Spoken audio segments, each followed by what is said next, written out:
Ici, à travers chaque épisode, on vient interroger comment s'aimer, comment on est en lien avec l'autre, comment on se parle, comment on s'écoute, comment on se désire, comment on prend soin de soi et de ses proches. Chaque mois, je vous retrouve pour partager vos histoires, votre expertise, vos expériences, pour se questionner comment on est en relation avec les autres et comment s'aimer. Je suis Jessica, thérapeute et formatrice spécialisée dans les relations, l'attachement et l'intimité, et fondatrice de Confidences, Turbulences et Relations, un podcast fait avec amour et partagé avec amour.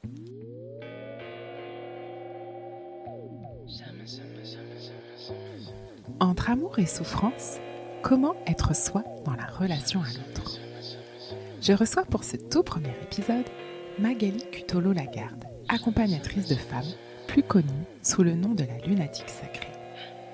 On explore toutes les deux aujourd'hui les relations toxiques. Dans cette discussion passionnante, Magali nous parle avec son vécu dans une relation avec un pervers narcissique. On s'est interrogé comment ces relations s'installent-elles, comment ne pas s'oublier et surtout comment préserver son intégrité. C'est parti, bonne écoute avec Confidences, Turbulences et Relations. Bonjour Magali. Bonjour Jessica.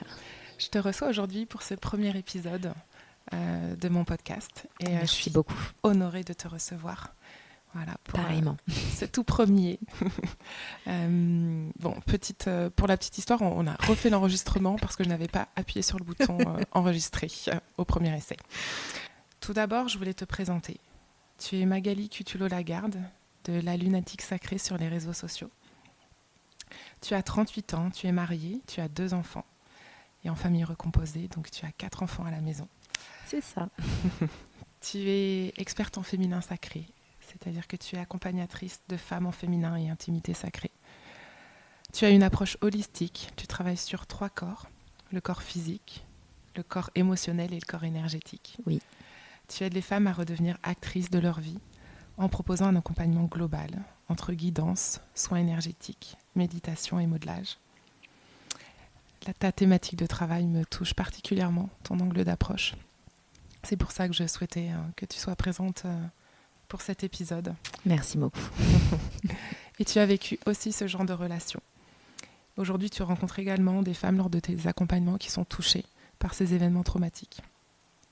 Ton cabinet est au pôle santé des Tulipes en Dordogne. Oui, c'est ça. Et tu as ressenti beaucoup d'enthousiasme à la participation à ce podcast. Ah oui, je confirme. Et tu trouves ça important pour toi d'aborder des sujets essentiels en mode papotage entre nous et qu'il est important pour une femme de faire entendre sa voix. Absolument, oui. Et tu as 3 valeurs qui te définissent dans ton travail, qui sont être empathe, accessible et respectueuse. Donc toi aujourd'hui, là, qu'est-ce que tu aurais envie de dire de toi? Comment tu te présenterais? Alors, je me présenterai comme quelqu'un de lunatique, d'où mon pseudonyme sur les réseaux sociaux. Quelque chose qui a pu être extrêmement diabolisé finalement concernant la femme, mais c'est une valeur aussi finalement peut-être que je m'octroie aujourd'hui de m'accorder cette cyclicité tout au long de ma vie, de mon rythme et de mon quotidien de femme. Les 3 valeurs que je t'avais énoncées la dernière fois, c'est vrai que c'est important pour moi parce que ça fait partie des choses que j'ai aussi appréciées en tant qu'accompagnée, avant même d'être accompagnante. Et pour moi, c'est important aussi de transmettre ceci aux personnes que j'accompagne. Qu'est-ce que je pourrais dire de plus me concernant? C'est que je ne suis pas quelqu'un de très linéaire, je ne suis pas quelqu'un de très permanente, mais c'est pour moi une force aujourd'hui, c'est quelque chose que j'apprécie énormément. Je suis multifacette, comme on dit, multipersonnalité aussi. Je suis maman de 4 enfants, je suis accompagnante, je fais beaucoup de choses dans ma vie et oui, je crois que ça fait partie de ma richesse aujourd'hui, d'être cette personne un peu aux multiples couleurs. Et je rajouterais que tu n'as pas que 4 enfants à la maison parce que je crois que tu as des chats, des chiens, des moutons aussi. Alors je suis maman de 8 chats aussi, également de 2 chiens, de 2 moutons et on attend là d'accueillir des poules. Ok. Donc voilà, c'est ma vie rêvée un peu aussi. J'ai plusieurs vies rêvées et j'essaye de les rassembler toutes les unes avec les autres. Ouais, c'est génial. Bon, sujet un petit peu plus délicat. Oui. Et on va rentrer dans le cœur. Donc sur les relations toxiques. Toi, tu as donc ton parcours relationnel.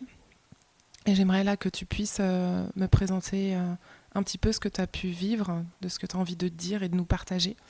Et comment tu as dépassé les traumas, est-ce qu'ils sont présents encore aujourd'hui? Et comment tu fais pour vivre avec? Foncièrement, je vais dire quelque chose qui va peut-être un peu bousculer, mais je crois qu'on ne guérit jamais vraiment totalement de ces traumas, de ces problématiques. Je pense qu'on peut par contre s'en accommoder entre guillemets et en tout cas les accueillir, les accepter pour que ça fasse partie intégrante de sa vie, de son historique et d'être le plus OK possible avec ça. Se libérer, c'est accessible. Maintenant, totalement guérir, est-ce possible? Ça, en tout cas, je ne le promettrai pas. Moi, personnellement, ce n'est pas mon cas. Il y a toujours des sujets, des sensibles, des petits pics qui peuvent des fois réactiver. Et je crois que c'est bien normal. Les relations toxiques, on a peut-être tendance à beaucoup le mettre sur le côté sentimental, amoureux. J'ai malheureusement et heureusement, ça dépend comment on voit les choses, rencontré des relations toxiques un peu en tout genre, que ce soit dans le milieu professionnel, dans le milieu amical, dans la sphère familiale aussi, et aussi évidemment dans le cercle amoureux. Je dirais que ça a constitué une énorme partie de ma vie. Aujourd'hui, grâce aussi à mon métier, faut bien que ça aide aussi quelque part, j'ai réussi à faire le tri. En fait, à repositionner aussi moi, ma posture, comment je me ressentais dans ma vie de femme et dans ma vie de fille, de petite fille aussi, au tout d'abord. Et puis, je crois que les relations toxiques, ça peut être très différent d'une personne à une autre. Je pense qu'on peut être nous-mêmes toxiques pour quelqu'un, alors qu'on n'en a pas du tout envie. On n'a pas du tout envie d'être ce genre de personne-là. Mais je crois qu'on peut être la personne toxique de quelqu'un aussi, clairement. Donc, est-ce que j'ai réussi à m'en défaire pour la plupart? Oui. Totalement, non. Mais est-ce que tu ne crois pas que c'est aussi, puisque on dit que dans une relation, il faut être deux, oui. Voilà, quelle qu'elle soit. Donc finalement, est-ce qu'il n'y a pas une part de, j'aime pas forcément dire ce mot, mais de responsabilité. Autant pour l'auteur, je dirais, des persécutions et la victime. Et que, comme tu le dis, après, mais c'est aussi la position qu'on prend, l'énergie qu'on dégage et comment on est en fait avec les autres. Et on peut retrouver ce genre de relation dans différentes sphères de sa vie. Complètement, je suis complètement d'accord avec toi, même si c'est un mot qui fait pas trop plaisir sur l'instant à entendre ou en tout cas à admettre. Mais oui, je crois qu'on a sa part de responsabilité. Et je crois que c'est là aussi toute la différence entre ce que l'on continue après à expérimenter ou ce dont on arrive à se défaire. Je crois que même quand on est victime, parce qu'il y a toujours une petite dominance victime-bourreau dans les relations, mais même quand on est victime de telle ou telle chose, on a notre responsabilité. Est-ce qu'on continue à l'accepter? Est-ce qu'on vit dans le déni ou pas? Est-ce qu'on laisse faire la personne? Est-ce qu'on décide de mettre de la distance ou pas? Je crois qu'on est quand même très puissants, nous aussi, à ce moment-là, pour pouvoir agir directement. Donc, effectivement, oui, il y a, à mon sens, une part de responsabilité dans toute relation qu'elle soit. Maintenant, c'est pas toujours évident de s'en rendre compte. C'est ça aussi qui fait la différence, je crois. Et que malheureusement, quand on est dans le déni de quelque chose de ce point de vue ou qu'on banalise peut-être aussi, je pense qu'on se reprend derrière d'autres relations, ce qu'on appelle un peu les schémas répétitifs, quand on n'a pas forcément compris du premier coup à la première attaque. On vient rechercher, et même si c'est pas sur le même plan amoureux ou autre, on vient chercher inconsciemment une énergie qui va s'y rapprocher en fait. Et là, ça peut être un cercle vicieux pour le coup. Mais parce que, on dit que sortir d'une relation toxique, c'est un long parcours qui peut être douloureux. Et c'est pas évident de se détacher parce que en fait, c'est se détacher de cette relation, c'est aussi renoncer en fait à ses besoins d'affection, à ses besoins de considération, d'attention. Et puis tout être humain a besoin d'être aimé et reconnu. Oui. Donc finalement, eh bien, du moment où on est, peu importe la relation, et donc quand elle est toxique, qu'on a de l'attention et qu'on est reconnu par l'autre, et voilà, qu'on est plus ou moins écouté, le schéma peut se répéter parce qu'on a l'habitude que c'est ce schéma-là qu'on vit depuis des années. Je crois effectivement que ça peut être quelque chose de très habituel et très naturel, surtout dès lors que l'on connaît ça depuis toujours, en fait. Et je crois que d'avoir cette distance nécessaire, c'est vraiment pas facile pour se rendre compte qu'il y a quelque chose qui cloche finalement, qui n'est pas du tout aligné avec nous. Qui plus est, je pense que ces relations dites toxiques créent une énorme dépendance en fait, qui fait que même si ça fait mal, mais on reste. Et ça fait mal et quelque part ça se fait du bien puisque on est toujours dans cette perspective de vouloir réessayer, de vouloir sauver quelque chose, de ne pas vouloir être en échec, peut-être même aussi de vouloir sauver l'autre, alors que finalement c'est cet autre aussi qui nous fait du mal. Et c'est là où on peut se perdre parce que je crois que dans cette dépendance-là, on s'oublie totalement. Donc on vit à travers l'autre. Et là, c'est très difficile d'avoir un recul pour dire non mais là, il faut que tu t'en ailles ou il faut que ça s'arrête, ou etc. C'est une image que je donne très souvent, même en accompagnement. C'est dès lors qu'on a vraiment... C'est comme si on avait la tête dans un bac à sable. Tu peux pas ouvrir la bouche pour crier, tu peux pas respirer et tu peux pas ouvrir les yeux en fait. Tu es tellement pris dedans que tu es juste en train de t'étouffer finalement. Tu subis un peu ce qui est en train de se passer.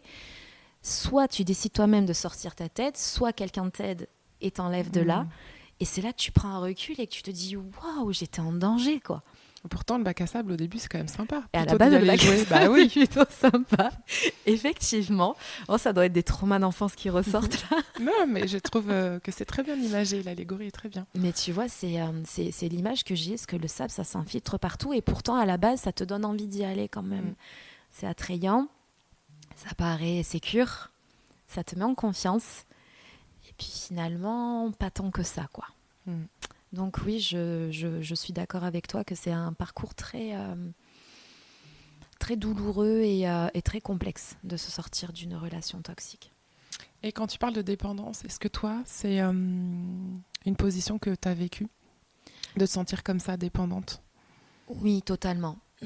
Dans mon parcours amoureux, ma première grande et belle relation, parce que je garde ça comme une belle relation puisqu'il y a quand même eu un enfant issu de cette relation, j'étais complètement dans un état de dépendance puisque alors là on est un peu sur un schéma assez pervers où j'ai été extrêmement isolée du reste du monde pendant toute cette relation, donc je n'avais plus que lui quelque part, et ça oscillait entre humiliation, manque de respect, violence et amour passionnel, effusion de sentiments, etc. Donc toujours dans un espèce de mélodrama hyper important qui faisait que oui, je me sentais extrêmement dépendante. Je pensais que c'était finalement ça, l'amour. Se déchirer, se faire du mal, revenir, des choses très très effusives, très passionnelles.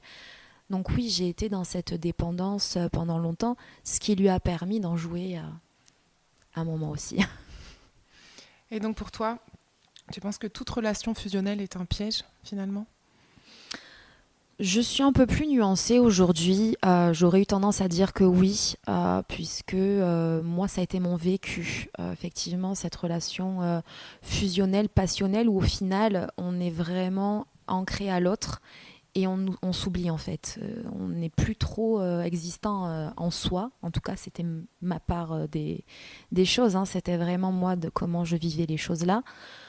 Aujourd'hui, je pense qu'on peut quand même nuancer. On peut avoir une relation amoureuse fusionnelle, partager vraiment beaucoup de centres d'intérêt, avoir la même vision des choses, vraiment partager beaucoup, mais tout en gardant son identité propre. Mais ça, encore une fois, je crois que c'est vraiment de la responsabilité de chacun de garder vraiment son identité propre, son respect, ses limites, etc., etc.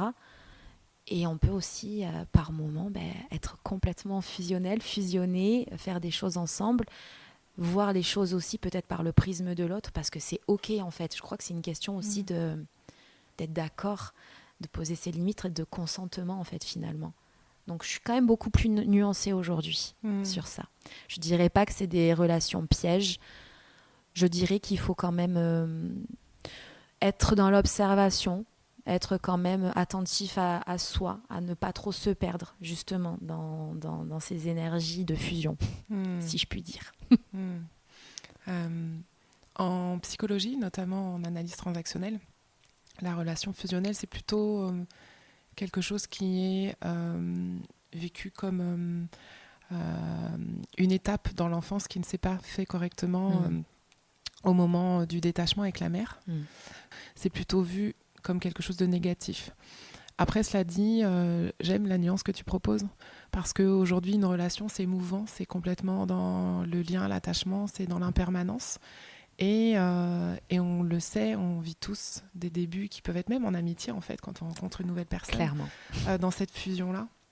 Parce qu'on est dans cette recherche de la découverte de l'autre, de l'apprentissage, d'apprendre l'un de l'autre, de compléter, de se coordonner.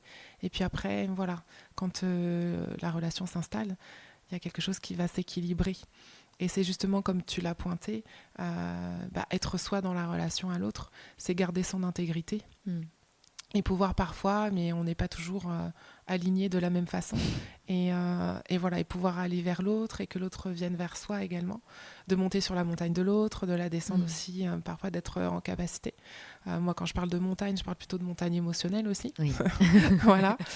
Et donc là, toi, par exemple, lors de tes accompagnements, voilà, j'imagine que c'est pas en une seule séance, mais voilà, quand tu as ce genre de femmes que tu accompagnes, qui vivent ces difficultés, comment tu les amènes à leur faire prendre conscience qu'elles peuvent garder leur intégrité, qu'elles peuvent rester elles-mêmes dans la relation avec qui que ce soit? C'est très compliqué parce que, effectivement, comme tu dis, ça se fait pas en une séance. C'est pas un processus miraculeux. Effectivement, c'est quelque chose qui demande beaucoup de patience, de tolérance et de douceur, je crois. Mais c'est pas évident parce que la plupart de ces personnes-là pensent que le problème vient d'elles dans la relation. C'est moi qui va pas, c'est moi qui ai quelque chose qui cloche, c'est moi qui ne fait pas ce qu'il faut, etc., etc. Donc on est très souvent dans une espèce de culpabilité ou de surresponsabilité dans la relation. Et ces femmes-là oublient, ou tout du moins, la plupart du temps, elles oublient qu'elles ont existé avant cette personne-là. Donc moi, ce que j'essaye d'apporter avant toute chose, de leur faire prendre conscience, c'est qu'elles existent par elles-mêmes avant d'exister au travers quelqu'un. Et ça, après, c'est quelque chose qu'on creuse et qu'on travaille, mais de les ramener à elles, à leur corps aussi beaucoup, parce qu'elles sont complètement déconnectées de leur corps, elles se dissocient, mais c'est quelque chose qui s'entend parce qu'elles sont tellement tout le temps sur le qui-vive, dans le mode un peu survie, dans le mode un peu je sais pas quoi m'attendre, etc., qu'elles sont très très peu connectées finalement à elles. Elles en oublient, encore une fois, leur identité propre. Donc j'essaye très souvent de consacrer beaucoup de temps, et ça je sais que ça peut les frustrer parce qu'on ne va pas forcément parler de leur couple tout de suite. On va parler d'elles, de qui elles sont et de comment elles se perçoivent. Pas par rapport à papa, à maman, à tonton, à tata, etc., aux amis, à la famille. Elles, comment elles se voient. Et ce qui est assez incroyable, c'est que la plupart du temps, la réponse est « je sais pas ». Donc le travail il commence là, et du moment qu'elle dit je sais pas, il y a une espèce de wow, je sais pas qui je suis. Et là hop, il y a quelque chose qui vient, tu vois, qui vient shifter dans leur tête en se disant ouais, c'est pas normal. Oui. C'est pas logique. Comment ça se fait que je ne sais pas qui je suis et comment j'ai pu m'oublier à ce point? Alors ça se fait pas en une seconde, on est bien d'accord.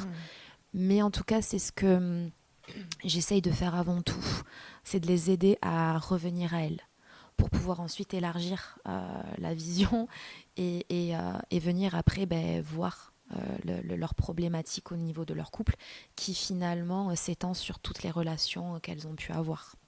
Oui, c'est ça. Et tu penses qu'à un moment donné, on oublie qui on est ou alors on n'a jamais su qui on est? Je pense que c'est un peu des deux, en fait. Je crois que depuis qu'on est enfant, on est quand même construit par la projection de beaucoup de choses extérieures, donc la famille, l'école, puis même les copains, enfin toutes les interactions qui sont autour de nous, où finalement on se construit avec certaines croyances qui sont justes, d'autres qui le sont beaucoup moins. Donc peut-être qu'on est dans une sensation de savoir qui on est, tout du moins dans une illusion de savoir qui on est. Et quand on arrive peut-être à un âge où on essaye d'exister en tant que femme, les premières relations, le premier boulot, le premier appart, où on est un peu détaché de ce qui nous a entourés jusque-là, eh bien on continue peut-être à aller hop, on se projette peut-être sur le chéri qui arrive, ou sur la chérie, enfin peu importe. Et du coup, à un moment donné, on se dit peut-être effectivement qui je suis, parce que jusque-là, j'ai existé par rapport aux yeux des autres aussi, peut-être par rapport au regard des autres, à la projection des autres. Donc je crois que soit on n'a jamais su réellement qui on était et c'est le moment pour se dire qu'on est importante et qu'on existe pour nous, par nous, et qu'est-ce qu'on a envie d'incarner finalement. Et peut-être qu'il y a des relations qui effectivement peuvent complètement détruire parce que ça arrive. Et là, à ce moment-là, si on avait un semblant de connaissance de soi, d'existence, etc., et là, ça s'écroule, là, ça peut vraiment nous mettre au fond du fond. Mais je pense que c'est aussi le meilleur moyen pour taper du pied, remonter et reconstruire quelque chose de plus solide pour soi, quoi. Après, je pense qu'on répond finalement parfois à des modèles de société aussi qui nous empêchent de savoir qui on est. Mais aussi, je pense que il y a des personnes et des femmes qui ne se posent pas ce genre de questions. Il suffit de vivre un événement traumatique ou plusieurs pour se dire « Ah ouais, en fait, j'en suis où là dans ma vie ?» Mais moi, j'en connais qui ne se posent pas toutes ces questions qu'on se pose. Voilà, on est toutes les deux un petit peu dans le même domaine professionnel et avec des parcours atypiques. Donc voilà, on se pose parfois 1000 questions. Et puis, on a vécu aussi des événements qui font qu'on s'est posé ces questions-là. C'est ça. Et parfois, c'est aussi une certaine forme de tranquillité de l'esprit de ne pas se poser 15 000 questions. Mais quand il y a quelque chose qui se passe, là, des fois, il faut y aller et c'est pas toujours simple et évident pour ces personnes. Tout à fait, je suis complètement d'accord avec toi. C'est une réflexion que je me suis faite de toute façon à moi-même aussi. C'est à un moment donné, qu'est-ce qui fait que on se bouscule? Qu'est-ce qui fait qu'on a un déclic? Et je crois que pour certains, ça va être un événement. Pour d'autres, ça va être l'énième goutte d'eau qui a fait déborder le vase. Mais effectivement, on est peut-être à un moment donné tellement dans une société où on est formaté, où on est conditionné et on est plus dans le survivre finalement que vivre, où on ne se rend pas forcément compte. Voilà, de tout ce qu'on vit, on dit oui, oui, je subis un peu, mais c'est comme ça. On en fait une normalité. Et effectivement, comme tu dis, ça peut aussi quelque part être un espèce de déni confortable parce que on va pas trop se titiller, on va pas trop chercher dans le moi profond, qu'est-ce qui peut faire mal, en quoi ça peut nous, qu'est-ce que ça fait résonner en nous en fait, qu'est-ce que ça vient chercher à l'intérieur de nous. Et c'est vrai que moi, de manière un peu ironique, je me suis déjà dit, si tu t'étais pas posé tant de questions, tu serais peut-être plus tranquille aujourd'hui dans ta tête, tu te prendrais pas tant la tête que ça, mais bien évidemment, je plaisante parce que non, ça a été essentiellement à ma vie, à ma reconstruction, mais oui, je crois que ça peut être très facile aujourd'hui de foncer tête baissée dans une vie qui ne nous convient pas du tout, avec des relations qui nous pourrissent la vie. Et c'est comme ça, et on laisse filer. Donc ce déclic, je crois qu'il peut être quand même très décisif. Oui, complètement. Mais après, il y a aussi, tu vois, quand je t'entends évoquer ça, je me dis, mais finalement, entre amour et souffrance, est-ce qu'on n'a pas été conditionné aussi dès le début en se disant mais finalement c'est normal de souffrir en amour, tu vois, c'est tout à fait normal finalement d'avoir des relations qui vont tout le temps avoir des hauts, des bas, où on va vivre des choses qui vont venir nous heurter, ou aimer quelqu'un, c'est pouvoir être en capacité d'accepter des fois des mauvaises choses, et d'accepter des événements douloureux, d'accepter que ça nous pousse dans nos retranchements, et qu'on est tout le temps comme ça sur un rapport dominant-dominé, dans n'importe quelle relation, pas que dans le couple, hein, parce que voilà, il y a des enfants qui vivent ça dès le plus jeune âge avec leurs parents, et puis ça se reproduit aussi dans le milieu professionnel, et ce rapport dominant-dominé, il est tout le temps là, et finalement, quand on connaît que ça, on se dit que l'amour et la souffrance, c'est tout à fait logique et normal de le vivre comme ça.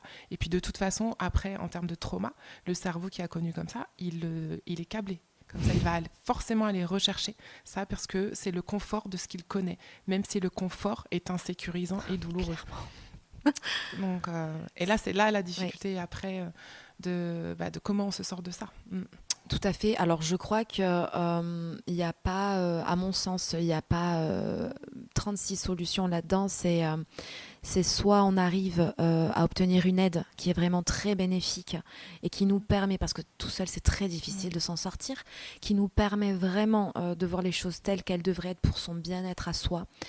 Soit, effectivement, on peut avoir un espèce de choc frontal, un burn-out, une dépression, frôler la mort, et je peux en donner plein d'exemples comme ça, ou vivre vraiment de la violence extrêmement difficile qui nous met dans des états pas possibles, où là il y a cette espèce de truc où là aussi on se dissocie, et quand on revient on se dit non, là par contre stop, là c'est pas du tout normal ce que je vis. Je suis 1000 fois d'accord avec ce que tu dis, puis c'est clairement ma vie. Pour moi, les relations tumultueuses, violentes, douloureuses, ça a toujours été mon exemple. J'ai grandi là-dedans, j'ai été élevée comme ça. Je n'ai pas eu un exemple de parents qui vivaient dans l'amour aussi, donc ça a toujours été très, très beaucoup de violence en tout genre. J'ai aussi reçu beaucoup de violence en étant enfant, et mes premières relations amoureuses ont été extrêmement violentes. Je recherchais ça, parce que ce que tu dis, ça m'a fait sourire. C'est quelque chose que je dis toujours, cette zone de confort tellement inconfortable en fait, mais qui est la nôtre. Et on nage dedans, parce que même si ça fait mal, même si c'est rempli de piquants, d'aiguilles, tout ça, ce sont nos aiguilles, on les connaît. On sait exactement où est-ce qu'elles vont venir piquer, et finalement c'est tout ce qu'on a toujours connu, donc ça nous fait pas peur. Même si ça fait mal, on sait, on connaît, c'est quelque chose qu'on connaît, alors qu'on peut nous promettre le bonheur absolu à côté. Non, on connaît pas, on sait pas si c'est vrai, on sait pas si ça vaut le coup d'y aller, donc on n'y va pas. Et c'est vrai que c'est là où ça peut être dangereux, parce que comme tu dis, en fait on est câblé. On est paramétré pour ça, donc on va toujours aller rechercher le truc qui va mettre la zizanie dans notre vie, finalement, parce que non, on peut pas se permettre de vivre un peu paisiblement, c'est pas possible. C'est ça. Souvent on pense même que les relations saines et paisibles, comme tu dis, c'est pas des vraies relations, c'est pas du vrai amour. C'est du fake. C'est du fake, voilà, c'est ça. Mais oui. Et en plus, si tu veux, moi, ça me fait penser à quelque chose où, quand j'étais toute jeune, les premiers, tu sais, films d'ados, les années 2000, c'était vachement, tu sais, ces films-là pour ados. Mais c'était je t'aime moi non plus, ça se tiraillait de tous les côtés, ça se trompait, ça se trahissait. Il y avait beaucoup d'amour, mais de violence. Et tu vois, je vais te donner un exemple parce que ça m'y fait penser. Dans mes dernières années de profession d'éducatrice, puisque j'étais éducatrice spécialisée avant ça, on était allé voir au cinéma L'amour ouf. D'accord. Tu sais, je ne sais pas si tu l'as vu. Oui, je l'ai vu. Tous mes jeunes qui ont entre 14 et 18-19 ans, avaient les yeux en cœur, étaient complètement émoustillés de cette relation complètement folle. Moi, j'ai été terrorisée. Tu vois, je suis sortie du cinéma en disant mais alors, ça vous a donné envie? Ah ouais, oh là là, ce couple-là, c'est vraiment ça, c'est le vrai amour. Je me suis dit, waouh, ils ont quand même ce rapport-là, ils font le raccourci entre adrénaline, tumulte, violence, vrai amour. Tu vois? Et moi, je leur ai dit, waouh, moi, au contraire, ça m'a vraiment pas donné envie, là, les jeunes. Et tu vois, il y a aussi tout ce côté médiatique. C'est véhiculé par les médias depuis tellement d'années. Voilà. Enfin, j'ai l'impression qu'on est nourri dès le biberon avec ce genre de schéma amoureux. et que c'est comme ça que ça se passe. Enfin, C'est voilà. ça. Je ne vais pas citer entre autres certains films, dessins animés qu'on regarde dès le plus jeune âge. J'y ai pensé. Voilà. Mais oui, complètement. Donc, et je me dis, tu vois, et c'est là où je trouve qu'il n'y a vraiment pas assez d'éducation à la vie affective et à la sexualité aussi. Je suis d'accord. Dès le collège, même pourquoi pas dès l'école élémentaire, mais voilà, au collège, au lycée.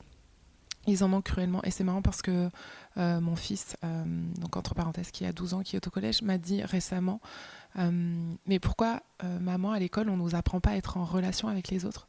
Pourquoi on ne nous apprend pas à être en lien avec l'autre? Comment faire avec les autres? Comment se faire des amis? Voilà, parce que les premiers amours, mais c'est là aussi, ça passe par l'amitié. Déjà, tu peux être fière qu'il ait eu cette réflexion parce que je trouve ça quand même assez incroyable. Mais effectivement, comme tu dis, avant les premiers amours, il y a aussi ces relations amicales, la camaraderie. Et aujourd'hui, on est quand même dans une société et une ère où on est énormément dans la comparaison, dans la moquerie, dans le harcèlement scolaire. Et ouais, effectivement, c'est dur parce que les relations toxiques sont là aussi, quoi. Hein. Complètement. Et ça, c'est vraiment terrible pour nos enfants. Moi, c'est quelque chose qui m'inquiète beaucoup. La petite dernière qui est en maternelle, qui va rentrer au CP, les deux du milieu collège, le grand qui est rentré au lycée cette année. On se pose des questions et aussi on espère qu'eux-mêmes ne se positionneront pas dans ce rôle de bourreau aussi, hein, parce que ça n'arrive pas qu'aux enfants des autres, hein, clairement. Donc c'est vrai que c'est pas évident. Je crois que nous, on a aussi peut-être un rôle à jouer là-dedans, d'en parler avec eux aussi, hein, de faire le lien avec ça, parce qu'effectivement, je pense que c'est quelque chose qui devrait être amené à l'école, de parler des relations et après, oui, que ça s'étende sur la sexualité, parce que je vois à quel point ça a même rétrogradé par rapport à l'époque où moi-même j'étais au collège, en fait. Et je me dis, c'est pas logique. On avance dans l'année, on est futuriste sur plein de choses, on est progressiste sur plein de choses, et là-dessus, à part se rabattre après sur la pornographie ou je sais pas quoi, je sais pas trop à quoi peuvent se raccrocher les jeunes aujourd'hui. Mais bon, ça reste un autre débat, mais cela peut aussi être une composante des relations toxiques, parce que dès lors que la sexualité est mise à rude épreuve aussi dans une relation, c'est pas ok, quoi. Donc ça fait partie quand même ça fait partie du sujet quand même, je crois aussi. Et justement, là, je voulais qu'on évoque ensemble quel était un peu le profil des personnes qu'on pouvait retrouver dans ce diptyque relationnel entre le manipulateur, la victime, voire le pervers narcissique. Je veux aussi faire une différence aussi entre le pervers narcissique et le manipulateur. Voilà, le manipulateur, lui, il met des stratégies en place pour obtenir ce qu'il veut, voilà, pour se faire remarquer. Alors que le pervers narcissique, lui, il utilise la manipulation pour mettre sous emprise et détruire. Voilà, et souvent, les personnes ont tendance à faire un amalgame entre les deux. Donc voilà, toi, dans tes expériences, voilà, quelles sont les personnes que tu aurais pu rencontrer ou voilà, les histoires qu'on t'a évoquées? Oui. Quand tu as eu aussi des victimes, parce qu'on va aussi parler du profil de la victime. Tout à fait. Je comprends qu'on puisse amalgamer le côté manipulateur et pervers narcissique, parce que forcément, il y a de la manipulation qui se met au milieu. Moi, pour l'avoir très honnêtement et de manière très transparente, parce que je suis OK avec ça, qui plus est aujourd'hui, mais moi, j'ai vraiment vécu une relation avec un pervers narcissique qui, concrètement, m'a détruite petit à petit, en fait, m'a isolée et construisait toute une vie qui ne m'appartenait pas sur l'extérieur pour se faire lui passer pour la victime finalement de cette relation. Donc ça a été très dur, ça a été une injustice terrible. Généralement, ce que je peux dire, même si j'aime pas mettre tous les œufs dans le même panier, comme on dit, et faire d'une généralité tout ça, mais les hommes que j'ai pu rencontrer dans ce cas de figure-là, ou les conjoints, les compagnons de femmes que j'ai pu accompagner dans ce cas de figure-là, ce sont des personnes qui ont eu très peu de confiance en eux, qui ont eu des enfances assez compliquées, qui n'ont pu se construire qu'en détruisant l'autre, finalement. qui n'ont pu se sentir élevés qu'en rabaissant l'autre, en fait. C'est pas évident. Parce que c'est clairement pas comme ça qui se présente, hein. Qu'on se le dise. Ils ont clairement un double visage, les pervers Parce narcissiques. que bon, on a peut-être tendance à être un peu maso sur les bords, mais pas à ce point. Je pense que si d'entrée, on vient te dire dans les yeux, je vais pourrir ta vie, tu vas lentement mais sûrement t'éteindre à petit feu, normalement on n'est pas censé y aller. Sauf si on aime vraiment le goût du risque, mais je suis quand même pas sûre. Donc il y a vraiment, comme tu dis, cette double face en fait, même multiple, mais ce côté très, très angélique au départ, très charmeur, très séducteur, très viens, je t'emmène, tu vas au pays des rêves, etc.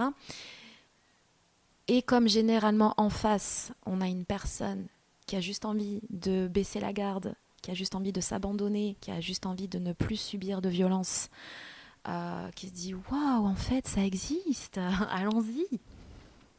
Et c'est là que dès lors que l'emprise commence à prendre forme, la vapeur s'inverse. Et j'ose le dire, c'est là que c'est la descente aux enfers, en fait. C'est très subtil au départ.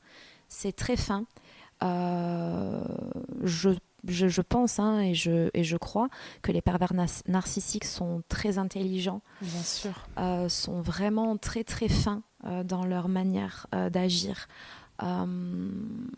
Quand on voit qu'ils peuvent manipuler aussi tout le monde extérieur à la personne, ils peuvent retourner vos amis contre vous, votre famille contre vous, vous mettre vraiment seul au monde dans une position où finalement on peut pas, où on croit ne pas pouvoir s'en sortir en fait, parce qu'on vraiment se retrouve seul et on n'a plus que cette personne en référence. Ça devient un peu notre point de ralliement, notre point de rattachement, alors qu'en fait c'est notre bourreau concrètement. Mais encore une fois, voilà, la responsabilité de chacun. Mais oui, je crois que ce côté de pervers narcissique, où en plus, il y a beaucoup de mensonges, il y a beaucoup de vérités arrangées, de choses vraiment, beaucoup de fabulations. Enfin, voilà. Je crois que c'est des personnes qui ont beaucoup de mal aussi à vivre dans la réalité, qui n'assument pas qui ils sont aussi.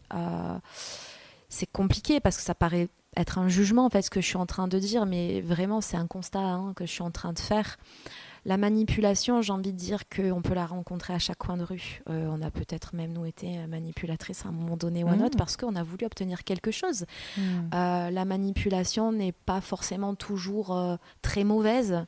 J'ai envie de dire, alors je sais que ça peut faire peut-être un peu bizarre aux personnes qui écouteront ça, mais tout du moins je pense que des fois on peut moduler certaines choses, on peut induire certaines choses sans vouloir faire de mal à autrui, si ça peut contenter tout le monde. Maintenant, consciemment vouloir manipuler quelqu'un, c'est-à-dire lui faire lâcher un peu son libre arbitre, lui faire lâcher ce qu'elle pense tenir pour la conduire là où elle n'a pas envie d'aller, ça, on est d'accord que c'est pas ok. Mais c'est quelque chose qui est quand même assez régulier et fréquent dans les relations, quelles qu'elles soient, je crois.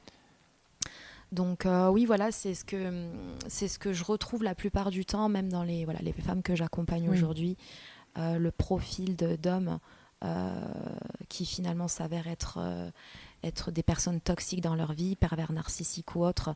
C'est ces personnes qui ont vraiment montré un visage très réconfortant, très protecteur au départ, très avenant, et qui au final en fait, alors jamais en public évidemment, les rabaissent, les amoindrit, les dévalorise et les font oublier qui elles sont en fait finalement. Je suis complètement d'accord avec toi. Tu as très bien défini ce profil et comme je disais, oui, en effet, ce double visage où la personne est avenante et très sociable au départ. Et je pense pas que, tu vois, elle soit consciente de son comportement. C'est plutôt un comportement inconscient chez le pervers narcissique. Alors que la manipulation, oui, là, c'est plutôt dans le but d'obtenir quelque chose et on le fait tous. Je crois que les premières manipulations, c'est peut-être même un peu nos parents ou quand nous, on est parents avec nos enfants. Voilà, clairement. Voilà. Mais après, quand c'est dans le but de détruire, voilà, c'est vraiment la personne souffre d'une pathologie qui est un mécanisme de défense en fait, parce qu'elle a été complètement malmenée dans son enfance et qu'elle a mis ça en place sans s'en rendre compte. C'est son cerveau qui l'a mis en place pour se protéger. Voilà. Et il y a une grosse blessure narcissique chez le pervers narcissique, mais malheureusement, et ça on n'en a pas forcément conscience, mais qu'on retrouve aussi chez la victime. Ils ont la même blessure narcissique. Tout à fait. Et ce besoin d'être aimé énorme, un besoin d'affection énorme. Et moi, je compléterais sur le profil de la victime parce qu'on en parle peu des fois, que la victime, c'est pas forcément quelqu'un qui est faible ou Clairement. c'est pas forcément quelqu'un de pas intelligente ou qui a pas les codes sociaux. Au contraire, c'est souvent quelqu'un qui est forte, qui est aimante, qui est bienveillante, qui est gentille, respectueuse, qui est quand même quelqu'un d'intéressante, qui a son intégrité. Et c'est ce qui intéresse aussi. Complètement. La personne perverse qui va vouloir manipuler, il va pas être intéressé par une personne qui est trop fade en fait pour lui.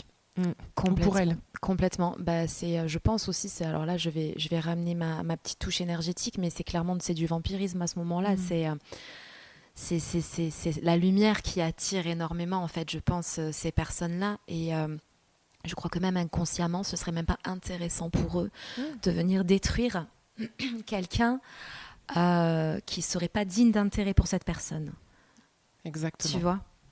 C'est vrai que on a tendance, comme tu disais, à peut-être faire le parallèle. Oui, c'est une victime, donc c'est quelqu'un de faible. Ça peut être des fois même une insulte. Ouais, mais toi, t'es une victime. Non, être victime, c'est pas ça en fait. Et c'est vrai que même ça, dans la construction que peut se faire la femme à ce niveau-là, c'est forcément, oui, de toute façon, je suis une victime, ou même, ah non, moi, je veux pas être une victime. C'est ce rejet de, non, mais moi, je suis pas nulle, je suis pas faible, je suis pas un échec. Enfin, tu vois, il y a tout ce côté-là, mais non, tu es juste victime d'un processus, de quelque chose en fait. Tu n'es pas toi victime dans ton essence, dans ton être. Et je crois que oui, effectivement, c'est cette bonté, c'est ce grand cœur qui fait qu'on est les bonnes cibles finalement. Exactement. Prête à s'oublier pour donner tout l'amour qu'on a et avoir toute l'attention. Exactement. Aussi. Et voilà, et rajouter à ce conditionnement dont on évoquait là précédemment sur l'amour et la souffrance qui est en lien. Tout à fait. Il y a aussi, oui, effectivement, ce côté de je te donne tout mon cœur et aime-moi en retour, je t'en prie, aime-moi de tout ton cœur aussi, quoi. Et donc là, on est prête à accepter beaucoup de choses. Et tu penses que là, ces profils-là, on peut déjà les déceler, ou ça se construit déjà justement dès l'enfance, par exemple à cette période d'adolescence, on peut retrouver justement de la manipulation avec du harcèlement dans les cours de récréation, notamment au collège. Je pense que c'est quelque chose aujourd'hui qu'on peut plus facilement observer parce que déjà on en parle de plus en plus, donc c'est quand même intéressant. Moi, dans mes vieux souvenirs, tu vois, si je replonge à l'époque du collège, il y avait déjà des marqueurs. Tu vois, j'ai déjà pu faire des rétrospectives en me disant oui, cet homme-là ce jeune homme-là que j'ai connu après, plus tard, il y avait déjà des prédispositions, mais il y avait un contexte familial qui était particulier. Il y avait, tu vois, quand même toujours ce qu'on aurait pu qualifier plus jeune d'excuses. Oui. Il y avait toujours quelque chose, en tout cas, qui faisait que... malgré tout, j'aurais envie de dire ça aussi pour ne pas culpabiliser les femmes qui sont dans ce genre de relation, c'est qu'on a beau savoir. Moi, la première, je connais parfaitement le profil du pervers narcissique. J'ai expérimenté tout ça pendant plus de 6 ans. Je ne suis pas à l'abri demain, si je venais à être séparée de mon mari, à rencontrer quelqu'un d'autre, mais je ne suis pas à l'abri demain de retomber sur quelqu'un comme ça. Alors peut-être qu'aujourd'hui, la seule différence, ce sera que je vais réussir à m'en sortir plus rapidement et à dire « Ouh là là, non, ça c'est pas OK pour moi parce que je me suis réapproprié mes limites, ma valeur et mon respect. » Mais clairement... c'est pas un panneau clignotant sur leur front qui dit je suis pervers narcissique. Tu verrais pas les red flags, tu vois, par exemple, si là il y a des personnes là qui se posent la question, alors comment je repère un pervers narcissique? Il n'y a pas de red flag comme ça, non, on n'y va pas. Alors, si quand même, mais c'est ce que je te dis, c'est que quand bien même j'ai le descriptif et il y a des attitudes qui vont vraiment me déplaire ou qui vont vraiment, si tu veux venir appuyer sur mon bouton warning, red flag, comme tu dis, ça va pas, faut pas y aller. Je crois que c'est quand même très difficile aujourd'hui de se dire est-ce que c'est moi qui projette ça? Est-ce que cette personne est réellement comme ça ou juste là elle se donne une image? Est-ce que finalement je devrais pas aussi donner une chance, tu vois? Je te dis ça par rapport aussi aux femmes que j'accompagne qui sont beaucoup dans le oui mais, oui mais, oui mais, et elles se culpabilisent énormément parce que oui j'aurais dû, ah oui c'est vrai qu'il a fait ci, c'est vrai qu'il a fait ça, et en fait elles en sont pas à leur coup d'essai, elles ont déjà eu plusieurs relations comme ça, et à chaque fois si tu veux elles retombent dedans parce que encore une fois ils sont quand même très très forts. Maintenant, moi personnellement, quelque chose moi qui va à la limite m'alerter peut-être ou qui va me faire poser question, ça va être peut-être un homme qui va tout te donner d'un coup, tu vois, qui va être vraiment très dans la démonstration, qui va être excessivement sociable, mais en voulant te mettre tout de suite en confiance, en essayant d'aller un peu plus vite que la musique, de te parler d'amour fou au bout d'une heure. Tu vois, de quelque chose qui, à l'oreille, sonne un petit peu faux. Il y a comme un signal de ça. Alors, j'aime pas trop dire ça, mais tu sais, c'est trop beau pour être vrai. Oui. Tu vois, ce côté-là où je crois que ça fait partie de leurs appâts. De vraiment ah mais t'es la plus belle femme que j'ai vue, je suis tombée sous ton charme tout de suite, je crois que tu es la femme de ma vie, ça fait 2 jours, enfin tu vois, tout ce côté là, j'ai toujours envie de me marier et de faire un enfant, et toi machin. En fait si tu veux il y a tellement ce truc de mettre le grappin dessus. Je crois que c'est très quand même caractéristique du pervers narcissique. Il veut t'appâter, quoi. Il veut mettre le grappin sur toi, un espèce de filet qui fait que... alors, il peut pas te faire un enfant tout de suite, il peut pas te marier dans la minute, mais il y a quand même ce côté où, de suite, c'est avec moi, tu verras, ce sera différent. Tu vois, ce truc où il y a vraiment une grosse mise en avant, où c'est vraiment tout beau, il est parfait. Cet homme est parfait, il se fait passer pour la perfection. Or, on sait que cela n'existe pas. Ça, je crois que c'est quelque chose qui peut, si ça peut donner, on sait rien, un tips, mais je crois que c'est quelque chose sur lequel on peut porter son attention parce que de toute façon, quelqu'un qui va tout de suite tout te donner ou qui te dit vouloir tout te donner, il y a quelque chose, pour moi, il y a un petit dysfonctionnement, tu vois, quelque part. Il y a quelque chose qui est pas au clair avec lui. C'est là le petit signal d'alerte, oui. Ouais, trop de promesses. Ouais, pour moi, il y a, voilà, c'est trop, ça va en trop de rêves, finalement, tu vois. Et on peut facilement s'engouffrer dedans et même si on l'a déjà vécu précédemment, on peut se dire, ah mais peut-être que lui, cette fois, c'est vrai. Et c'est le bon. Et c'est peut-être le bon. C'est peut-être le bon. Mais je crois qu'il faut quand même prendre la mesure de ce qui se passe à ce moment-là et de s'écouter. Je pense qu'on reçoit des signaux de notre corps, de notre cœur, du mieux qu'on peut s'écouter, se reconnecter au maximum à soi, à son corps pour recevoir les signaux. Je pense que ça aussi, ça peut être... un bon conseil. Je suis complètement d'accord. Revenir à son corps. Merci beaucoup, Magali. Merci. Et pour clôturer cet épisode, je voulais te demander, dernière question, c'est quoi l'amour pour toi aujourd'hui ? C'est quoi l'amour pour moi aujourd'hui ? Déjà, pour moi, l'amour aujourd'hui, c'est avant tout l'amour que l'on se porte à soi. Pourquoi je te dis ça ? Ça peut paraître un peu bateau et puis très féminin sacré pour le coup. Mais je crois qu'on peut être bien dans une relation amoureuse ou dans une relation quelle qu'elle soit, quand on est bien avec soi-même. Pour moi, aujourd'hui, l'amour, c'est quoi ? C'est pas que ils vécurent heureux, etc., etc., jusqu'à la fin des temps. Ce n'est pas que toujours des paillettes et des yeux en cœur. C'est une relation, que ce soit avec soi-même ou avec l'autre, où on est vrai, où on est dans sa vérité, où on se sent libre d'être soi-même, libre d'être qui l'on est réellement en fait avec l'autre. C'est pouvoir en fait vivre une vie comme si on était seul, mais à deux. Alors je sais que ça peut être un peu farfelu dit comme ça, mais je crois que pour moi l'amour c'est être heureux de faire un bout de chemin avec quelqu'un. Ça ne veut pas dire que ça durera toute la vie non plus, mais c'est être heureux de faire un bout de chemin avec quelqu'un, de partager des choses, de ne pas s'emprisonner, de ne pas s'étouffer et se laisser étouffer, parce qu'on peut s'étouffer soi-même aussi par rapport à l'autre.